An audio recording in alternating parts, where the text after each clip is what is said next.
Chapitre 4 des atomes pour expliquer. Bonjour à tous.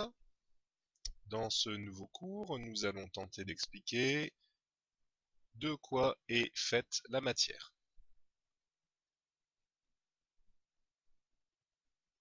La matière, c'est-à-dire tout ce qui nous entoure, est constituée de petites particules appelées atomes.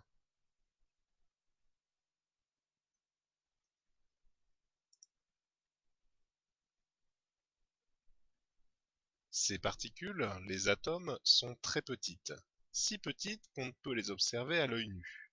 Elles constituent tout ce qui nous entoure, chaises, tables, même l'air que nous respirons.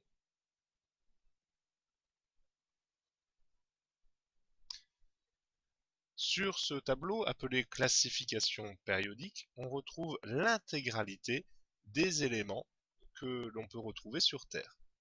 Cela va de l'hydrogène, situé en haut à gauche du tableau, jusque l'uranium ou encore l'einsteinium, bref, un certain nombre d'éléments. On en compte à ce jour 118 dans ce tableau. Grâce à ces atomes, nous sommes capables de constituer n'importe quelle matière qui nous entoure.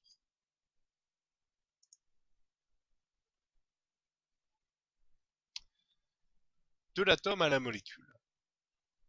Partons d'un atome, un simple atome, que nous représenterons toujours sous la forme d'une simple boule. À partir de cet atome, nous sommes capables de constituer un groupe d'atomes. Ces atomes seront attachés les uns aux autres pour constituer ce que l'on appelle une molécule, tout simplement. Donc, à partir d'un simple atome, retiens que nous sommes capables de fabriquer une molécule, c'est-à-dire un regroupement d'atomes.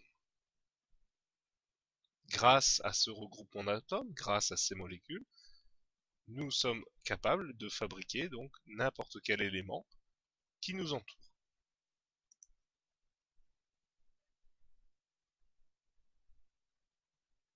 Prenons un exemple.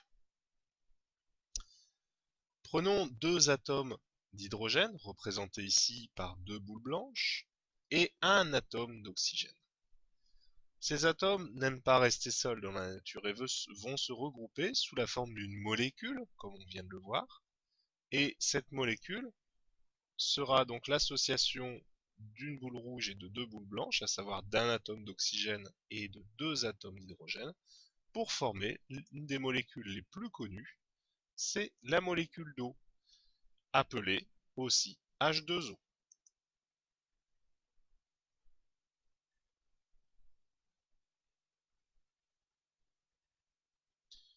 Il y a quelques symboles à connaître, évidemment.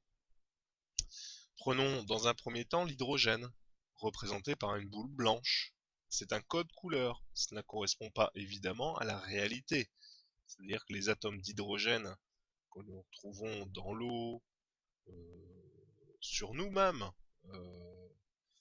ne sont évidemment pas de cette couleur-là. C'est juste pour se représenter.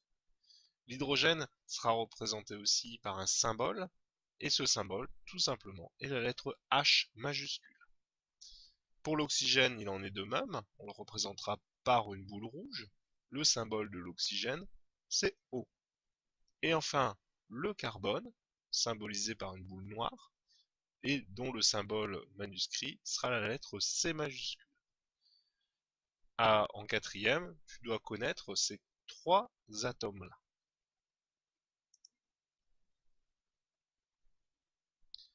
À partir de ces atomes, on va pouvoir constituer un certain nombre de molécules. Voici trois exemples de molécules que tu dois impérativement connaître.